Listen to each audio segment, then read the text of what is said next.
আজ আপনাদের কাছে তুলে ধরব তারাপীঠ মন্দিরের চমৎকার রহস্যময় ইতিহাস।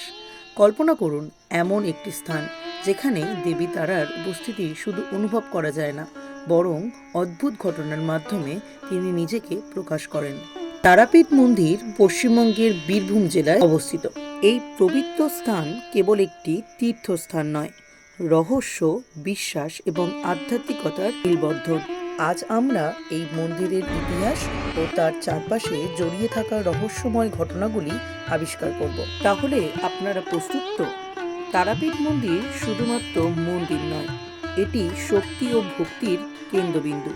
কথিত আছে এটি 51টি শক্তিপীঠের মধ্যে অন্যতম, যেখানে দেবী তারার তন্ত্র ও শক্তি পূজা প্রচলিত। মন্দিরের প্রধান আকর্ষণ হল দেবী তারার মূর্তি। বিশ্বাস করা হয় দেবী নিজেই এখানে স্বতঃস্ফূর্তভাবে আবির্ভূত হয়েছিলেন। পুরাণ অনুযায়ী দেবী তারার এই মূর্তি দুর্গার এক বিশেষ রূপ, যেখানে তিনি মহাকালীর শক্তি ধারণ করেন।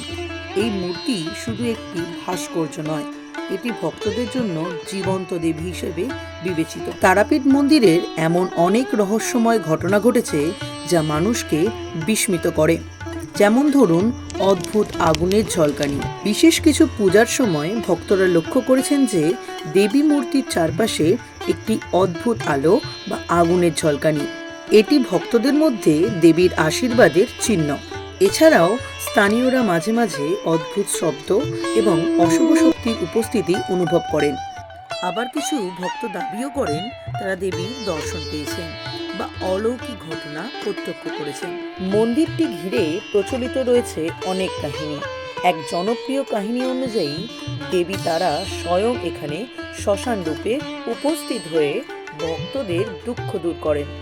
এই মন্দিরের কাছেই শ্মশান রয়েছে, যা তারাপীঠের বিশেষ বৈশিষ্ট্য। সাধকরা বিশ্বাস করেন এখানে পূজা করলে মা তারা ভক্তদের সব কষ্ট দূর করেন এবং জীবনের সমৃদ্ধি নিয়ে আসেন।